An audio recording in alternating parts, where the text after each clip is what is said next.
हमारी सुनो news channel के सभी दर्शकों को हमारी ओर से नमस्कार, सत श्री अकाल, आदाब।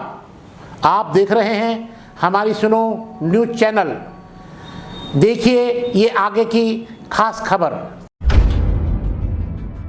काशी विश्वनाथ बोर्ड का कोई हिंदू ही मेंबर बन सकता है, मुसलमान नहीं बन सकता। तो ये सेक्शन 3 वक्फ यूजर का असल मकसद क्या है कि मुसलमानों से उनकी मस्जिद, दरगाहें, कब्रस्तान, यतीम खानों को छीन लेना। तो ये एक्ट में वक्फ के प्रोटेक्शन का कोई चीज नहीं है, सब झूठ बोल रहे बीजेपी वाले।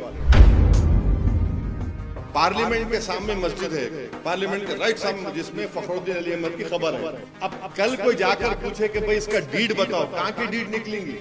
डीड कहां निकलेंगी? डीड नहीं निकलेंगी। आप बोलेंगे वक्फ यूजर नहीं है, गवर्नमेंट प्रॉपर्टी है। खबरस्तान को जाके बोलेंगे डीड निकालो। अब जितने खबरां हैं वो हजरत ईसा अलैहिस्सलाम बोलते थे खुम बेइज़्निल्लाह, बोल तो मैं तो नहीं बोल, कोई नहीं कर सकता वो। अब वो खबरों में से कौन पुकार के बोलेंगे हमारे डीड है बोल। इस बिल में वक्फ बोर्ड को, वक्फ प्रॉपर्टीज को बचाने के बजाय बर्बाद करने का तरीका है। अगर आज कोई आदमी वक्फ प्रॉपर्टीज को इलीगली बेचता है या चोरी करता है, उसको एक्ट में लिखा गया 2 years रिगरस इम्प्रिजनमेंट। आप हिंदी पिक्चरों में देखे होंगे, डाला बाता क़ैद बामुशक्क़त। अब क़ैद बामुशक्क़त को करके सिंपल इम्प्रिजनमेंट कर दिया, सिंपल इम्प्रिजनमेंट कर दिए। कौन सा वक्त का बचा रहे आप? फिर उसको नॉन बेलेबल था, इसको बेलेबल कर दिया। सेंट्रल वक्फ बोर्ड सेक्शन 19 है और स्टेट वक्फ बोर्ड जो है वो सेक्शन 14 में आता, 95 एक्ट में। अब उसमें क्या बोल रहे कि मैंडेटरी है सेंट्रल वक्फ बोर्ड में 2 हिंदूज को मेंबर बनाना, 2 हिंदूज को। अभी क्या है, अभी कोई भी हिंदू मेंबर नहीं बन सकता सिवाय सिटिंग मिनिस्टर के। आप हमको ये बताइए, और स्टेट वक्फ बोर्ड में आप तकरीबन सिर्फ चार मुसलमान रहेंगे। अब गवर्नमेंट का प्रपोजल क्या है कि स्टेट वक्फ बोर्ड में जो मेंबर्स बनते, एक मुतवल्ली कैटेगरी का इलेक्शन होता, एमएलए कैटेगरी का इलेक्शन होता, एमपी कैटेगरी का इलेक्शन होता और जुडिशरी का, बार काउंसिल का, ये 4 इलेक्शन होते। अब गवर्नमेंट, मोदी गवर्नमेंट क्या बोल रही, इलेक्शन नहीं, हम नॉमिनेट करेंगे। क्यों नॉमिनेट करेंगे? आप इलेक्टोरल प्रोसेस के खिलाफ क्यों हैं? और फिर आप ये बोल रहे कि नॉन मुस्लिम को मेंबर बनाएंगे। मैं नरेंद्र मोदी को चैलेंज कर रहा हूं और आपके सामने अब जो बोल रहा हूं, आप जरा इसको गहराई से सुनिए। उत्तर प्रदेश में काशी विश्वनाथ टेम्पल एक्ट है 1983, आप लिख लो ये। उसमें सेक्शन 3 है। सेक्शन 3 ये बोलता है कि no person unless he is a Hindu by religion be eligible for being और continuing as a member of the board और एग्जीक्यूटिव कमेटी और चीफ एग्जीक्यूटिव और एज एन एम्प्लॉय।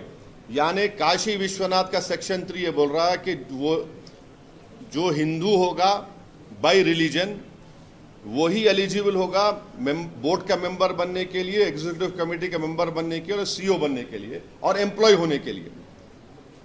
फिर आप वही काशी विश्वनाथ टेम्पल एक्ट 1983 में सेक्शन 6(3) देखो आप, जिसमें यह बोला गया है कि where a member of the board can not perform his duties as such by reason of the fact that is not a Hindu, the person available next below him in this behalf shall be a member of the board. यानी अगर कोई member अपनी duties को निभा नहीं सकता इसलिए कि हिंदू नहीं है, तो किसी और को हिंदू को बनाया जाए। आप यहां पर क्या कर रहे हैं सेंट्रल वक्फ काउंसिल में और स्टेट वक्फ बोर्ड में?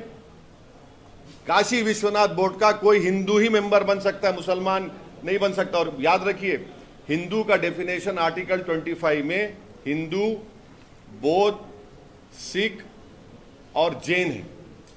यहां पे क्या बोल रहे, सिर्फ हिंदू रहेगा, ना सिख होगा, ना बौद्ध होगा, ना आपका जैन होगा। फिर आप तमिलनाडु में आइए, लंबा तो नहीं हो रहा ना ये? हाँ, अगर लंबा हो रहा तो बोलो, रुक जाता हूं मैं। Tamil Nadu Hindu religious and charitable endowments act 1959, उसका आप सेक्शन 10 पढ़ो आप।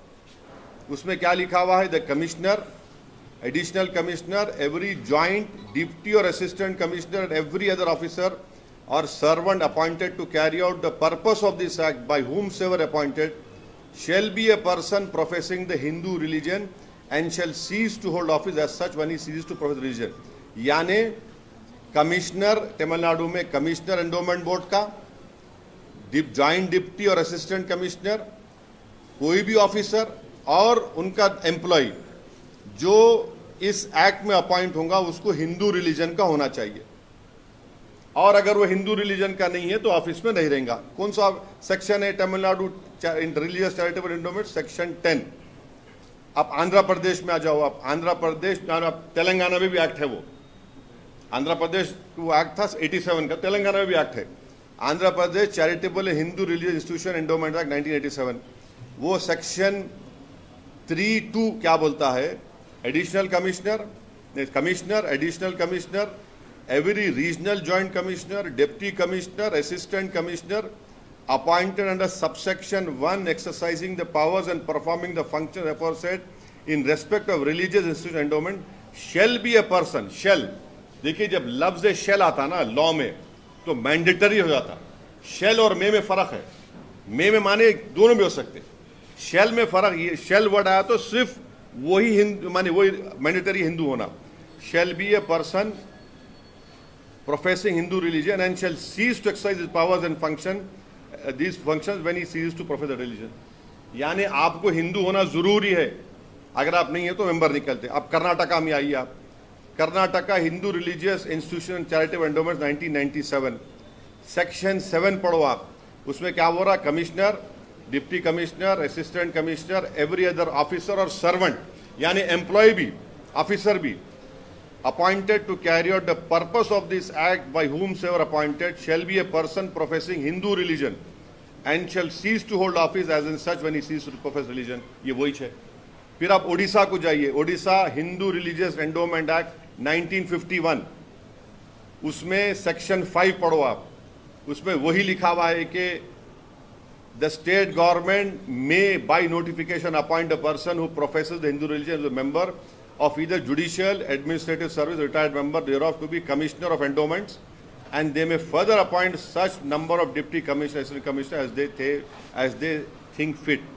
फिर उसमें ये बोल रहे अगर कोई हिंदू रिलीजन नहीं है उसको ऑफिस सीज कर देना। हमारा क्वेश्चन ये है, मैं आपको 5-6 स्टेट्स की मिसाल दिया। अब 95 के एक्ट में जो अभी एक्ट है, इसमें क्या है? सेक्शन 9 जो वक्फ काउंसिल का है, ये पूरे के पूरे मुसलमान है 95 के एक्ट में। अब 2024 में गवर्नमेंट क्या बोल रही है कि 2 members under this section shall be non Muslim, माने 2 मेंबर कम से कम मस्ट है आपको नॉन मुस्लिम बनाना। ये वायलेट करता आर्टिकल 15, 25, 26, 29 कॉन्स्टिट्यूशन। डिस्क्रिमिनेशन है, ये कंप्लीट डिस्क्रिमिनेशन है। अब आप आ जाइए स्टेट वक्फ बोर्ड पे, 90 जो स्टेट वक्फ बोर्ड सेक्शन 14 है 1995, जिसमें पूरे मेंबर मुस्लिम हो सकते, पूरे मेंबर मुस्लिम होते। अब इन्होंने क्या कर दिए, यहां पर क्या कर दिए, खाली 4 कर दिया आप स्टेट वक्फ बोर्ड में। हमारा बोलना यह है कि भाई साहब, जब काशी विश्वनाथ के एक्ट में, हाँ, फिर आपके तमिलनाडु के Hindu religious charitable endowments act 59 में, आंध्र प्रदेश के charitable Hindu institution endowment act 1987, Karnataka के Hindu religious institution charitable endowment 1997, Odisha के 1951 एक्ट में, इन सब में बोला जा रहा है कि commissioner, assistant commissioner, CO, employ तक हिंदू होना। आप क्यों हमारे पीछे पड़े हुए वक्फ बोर्ड के? अब ये बताओ आप, ये नाइंसाफी नहीं है तो क्या है? तो इस बिल में वक्फ बोर्ड को, वक्फ प्रॉपर्टीज को बचाने के बजाय बर्बाद करने का तरीका है ये। आपको और एक मिसाल दे रहा हूं, आप जाकर सेक्शन 52 ऑफ 95 एक्ट पढ़ो, जिसमें यह बोला गया अगर आज कोई आदमी वक्फ प्रॉपर्टीज को इलीगली बेचता है या चोरी करता है, उसको एक्ट में लिखा गया 2 years रिगरस इम्प्रिजनमेंट। आप हिंदी पिक्चरों में देखे होंगे, डायलॉग आता क़ैद बामुशक्क़त। अब क़ैद बामुशक्क़त को करके सिंपल इम्प्रिजनमेंट कर दिए, सिंपल इम्प्रिजनमेंट कर दिए। कौन सा वक्त का बचा रहे आप? फिर वो नॉन बेलेबल था, इसको बेलेबल कर दिया आप। ये कौन सा वक्त प्रॉपर्टीज को बचा रहे? आप तो बर्बाद करना चाह रहे। अब पार्लियामेंट के सामने मस्जिद है, पार्लियामेंट के राइट सामने, जिसमें फखरुद्दीन अली अहमद की खबर है। अब कल कोई जाकर पूछे कि भाई इसका डीड बताओ, कहां की डीड निकलेंगी? डीड कहां निकलेंगी? डीड नहीं निकलेंगी। आप बोलेंगे वक्फ बाय यूजर नहीं है, गवर्नमेंट प्रॉपर्टी है। खबरस्तान को जाके बोलेंगे डीड निकालो। अब जितने खबरां हैं वो हजरत ईसा अलैहिस्सलाम बोलते थे खुम बिइज़्निल्लाह, बोल तो मैं तो नहीं बोल, कोई नहीं कर सकता वो। अब वो खबरों में से कौन पुकार के बोलेंगे हाँ हमारे पास डीड है? बोल कौन बोलेगा? बोलो आप। यतीम खाने हैं, आप बोलेंगे दरगाहें हैं, कहां से ला के देंगे? तो ये सेक्शन 3 वक्फ बाय यूजर का असल मकसद क्या है कि मुसलमानों से उनकी मस्जिद, दरगाहें, कब्रस्तान, यतीम खानों को छीन लेना। तो ये एक्ट में वक्फ के प्रोटेक्शन का कोई चीज नहीं है। सब झूठ बोल रहे बीजेपी वाले। सिर्फ वक्फ को बर्बाद करना उसका मकसद है। मैं आपको जितने सेक्शंस बोला हूं ना, आप जाकर पढ़िए। अगर मैं एक भी झूठ बोल रहा हूं तो आके मेरे पकड़ लो आप मेरे को।